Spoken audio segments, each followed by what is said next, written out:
السلام علیکم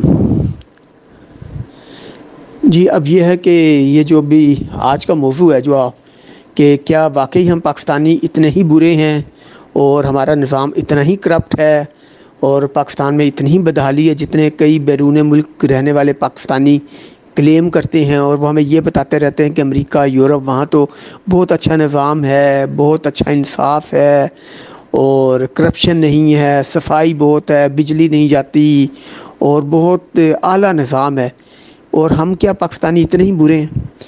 تو واقعی کئی ایسے لوگ ہیں جو پاکستان میں ہر وقت کیڑے ہی نکالتے رہتے ہیں، انہیں پاکستان میں ہر دوسری بات میں خامیاں ہی نظر آتی ہیں۔ مزید آگے چلنے سے پہلے میں ایک مثال دینا چاہوں گا۔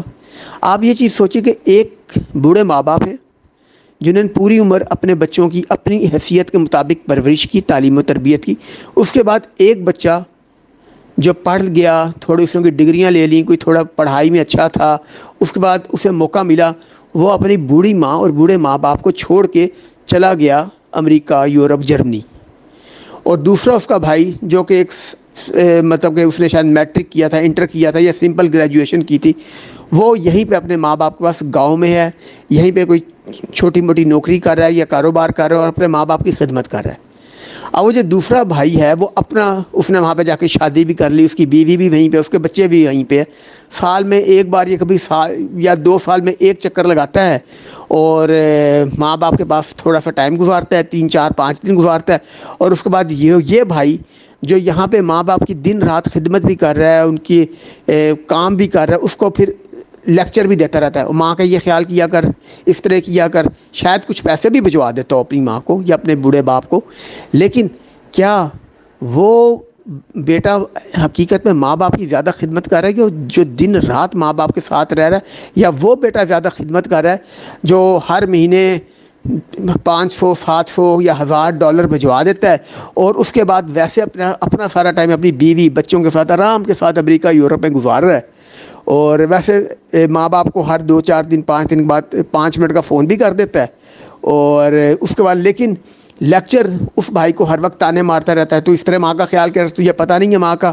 اس طرح کرنا چاہیے۔ بھائی اگر آپ کو ماں کا اتنا خیال ہے تو آپ خود آ جائیے، خود آ جاؤ بھائی اپنی بوڑھی ماں کے پاس، خود آ جاؤ اپنے بوڑھے باپ کے پاس۔ آپ تو اپنی بیوی بچے کو لے کے خود باہر بیٹھے ہیں، اپنے مستقبل کے لیے بیٹھے ہیں نا، حالانکہ بوڑھے ماں باپ کو آپ کے شاید ان $500 700 سے زیادہ آپ کی ضرورت ہے، لیکن آپ کو اپنے ماں باپ کی شاید ضرورت نہیں ہے۔ اگر آپ کو ہوتی تو آپ اپنے ماں باپ کے پاس اپنے ملک میں رہتے، اور وہ دوسرا بھائی یا بہن اپنے ماں باپ کی واقعی خدمت کر رہا ہے، اس میں ہر وقت خامیاں نہ نکالتے رہتے۔ تو اب آپ خود فیصلہ کر لیں کہ ماں باپ کے ساتھ بہتر سلوک کس کا ہے۔ میں یہ نہیں کہہ رہا کہ سارے ایسے ہیں، لیکن ایک بہت بڑی تعداد ایسی ہے۔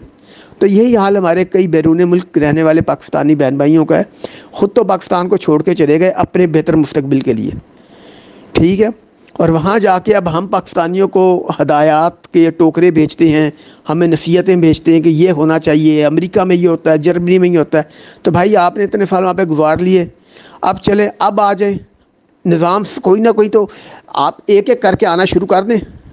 اور جہاں تک یہ کوئی لوگ کہتے ہیں نا کہ جی وہ جو ہمارے باہر بیرون ملک والے پاکستانی ہیں وہ ڈالر بھیجتے ہیں جس کی وجہ سے کام ہوتا ہے، تو پہلے یاد رکھیے گا وہ جو ڈالر آتے ہیں نا وہ زیادہ آتے ہیں ہمارے ان محنت کش طبقے کی طرف سے آتے ہیں جو دبئی میں جاتا ہے، سعودی عرب میں جاتا ہے، گلف کے ریجن میں جاتا ہے۔ آپ کے زیادہ تر پیسے ہمارے وہ محنت کش بھیجتے ہیں، وہ اپنے ماں باپ کو وہ بھی بیسیکلی دیکھیں، ہر انسان بیسیکلی اپنے لیے کر رہا ہوتا ہے، یہ یاد رکھیں۔ پاکستان کی خدمت میں کون سے کو لوگ پیسے بھیج رہے ہیں؟ کسی کی ماں یہاں پہ ہے، کسی کی باپ یہاں پہ ہے، کسی کی بہن یہاں پہ، کسی کی بیوی یہاں پہ، کسی کے بچے یہاں پہ، وہ اپنے بیسیکلی بیوی بچوں کے لیے بھیج رہے ہیں، اپنے ماں باپ کے لیے بھیج رہے ہیں۔ اپنا کسی نے گھر بنانا ہے، بعد میں انہیں پتہ ہے کہ بھائی بعد میں ہم نے کچھ سال سعودی عرب رہ کے ہم پوری عمر نہیں رہ سکتے، گلف میں نہیں رہ سکتے، تو وہ لوگ بھی جو بھیج رہے ہیں بیسیکلی اپنی سیونگز بھیج رہے ہیں۔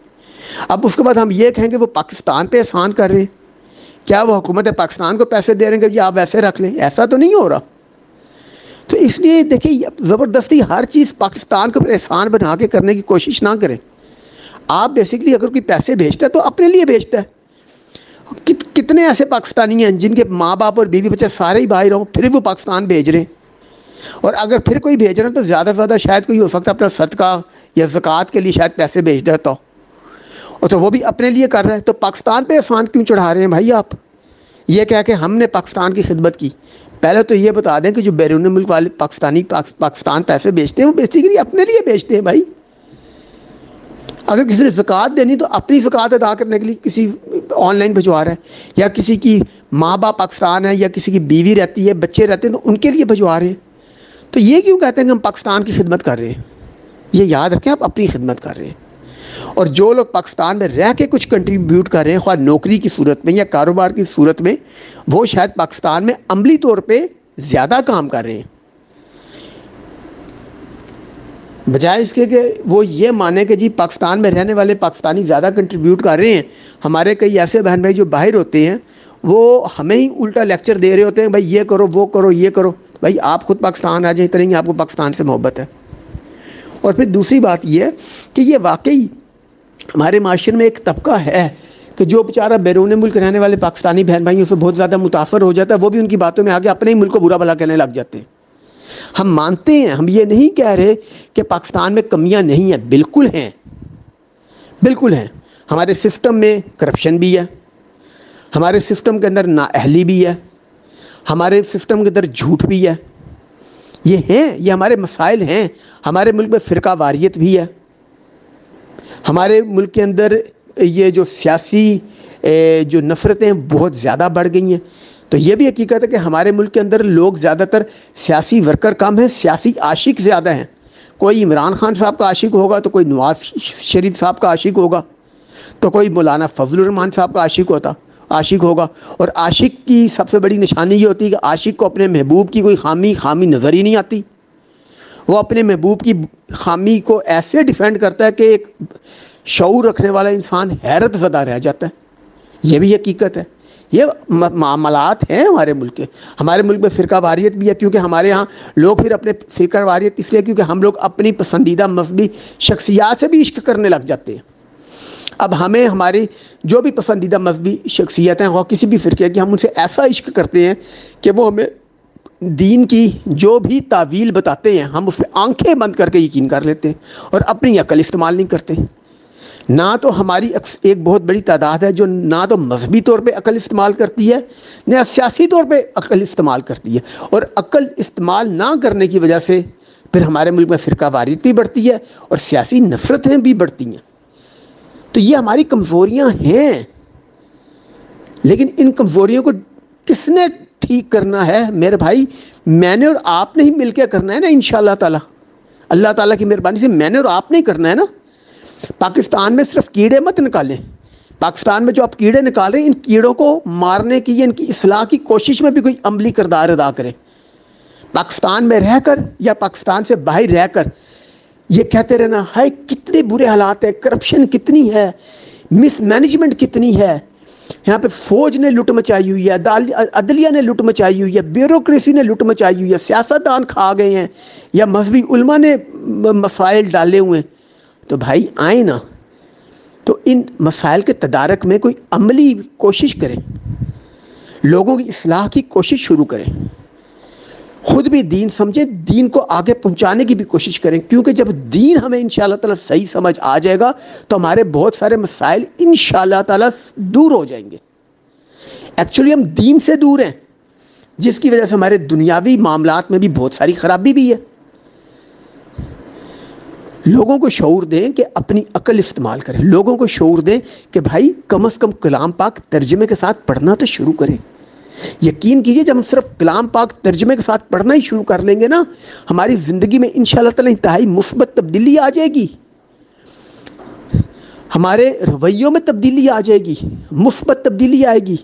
ہم کسی کے ساتھ فراڈ کرتے ہوئے واقعی ڈرنے لگ جائیں گے, ہم کسی کا حق مارتے ہوئے ڈریں گے, ہم بڑے کے ساتھ ادب اور چھوٹے کے ساتھ محبت شروع کر دیں گے. ہمارے اندر خوف خدا پیدا ہو جائے گا, اور جس دن ہمارے اندر واقعی خوف خدا پیدا ہو گیا ہماری دین اور دنیا انشاءاللہ تعالی سدھر جائے گی. اور خوف خدا پیدا کرنے کے لیے پہلے کلام پاک ترجمے کے ساتھ پڑھنا تو شروع کریں, حدیث پاک کا مطالعہ تو شروع کریں. تو کس نے کرنی ہے؟ ہم نے اپنی اصلاح بھی کرنی ہے اور اپنے ساتھ باقی بہن بھائیوں کی اصلاح کی بھی کوشش کرنی ہے. تو خالی پاکستان میں کیڑے نہ ڈھونڈیں. جو مسائل ہیں نا پاکستان کے, ان کا ادراک ہمیں بھی ہے, اگر آپ کو ہے تو ہمیں بھی ہے, لیکن ہم نے اور آپ نے سب نے مل کے ان کی اصلاح کی کوشش کرنی ہے. اور میری نظر میں اصلاح کا سب سے بہترین طریقہ ہے کہ میں اور آپ سب سے پہلے عقل استعمال کرنا شروع کریں. کلام پاک ترجمے کے ساتھ پڑھیں, حدیث پاک ترجمے کے ساتھ پڑھنا شروع کریں, 5 وقت کی نماز ہر حال میں پڑھیں, فرض روزہ ہمیشہ رکھیں. یہاں سے شروعات ہوگی. اپنے اندر اخلاق لے کر آئیں, بد اخلاقی ختم کریں, نفرتیں ختم کریں, پیشنس لائیں. یہ سب کچھ کرنا ہے. تو میری درخواست ہے, اپنے ملک میں صرف کیڑے ہی نہ نکالا کریں, خامیاں نہ نکالا کریں. خامیاں ہیں اپنے ماں میں, باپ میں, بہن میں, بھائی میں, بیوی میں, بچوں میں. اگر کوئی خامی ہو نا تو انسان اپنے ماں باپ, بہن بھائی, بیوی بچوں کو اٹھا کے پھینک نہیں دیتا, ان کو اپنے ساتھ لگا کے ان کی اصلاح کی آخری وقت تک کوشش کرتا ہے. تو یہ ہمیں بھی کرنا ہے. یہ ملک بھی ہماری ماں کی طرح ہے. تو ماں کو کوئی چھوڑتا نہیں ہے, نہ یہ ماں کو کوئی تانے مارتا ہے. تو اس ملک کو اون کریں, اون کریں. یہ ملک میرا اور آپ کا, ہم سب پاکستانیوں کا ہے. اسے اون کریں. صرف جسے اون کرتا ہے نا, اسے ڈیفینڈ کرتا ہے. اسے ڈیفینڈ کریں اپنے ملک کو. صرف لوگوں کے سامنے اپنے ملک کو ذلیل مت کریں. کمزوریاں ہیں لیکن انشاءاللہ تعالی کمزوریاں دور ہوں گی. میں نے اور آپ نے ہی اللہ تعالیٰ کی مہربانی سے انشاءاللہ تعالی کمزوریوں کو دور کرنا ہے. اللہ تعالیٰ نبی محترم صلی اللہ تعالیٰ علیہ وآلہ وسلم کے طفیل ہم سب کے تمام گناہوں کو معاف فرمائیں. اپنی دعاؤں میں یاد رکھیے گا. السلام علیکم.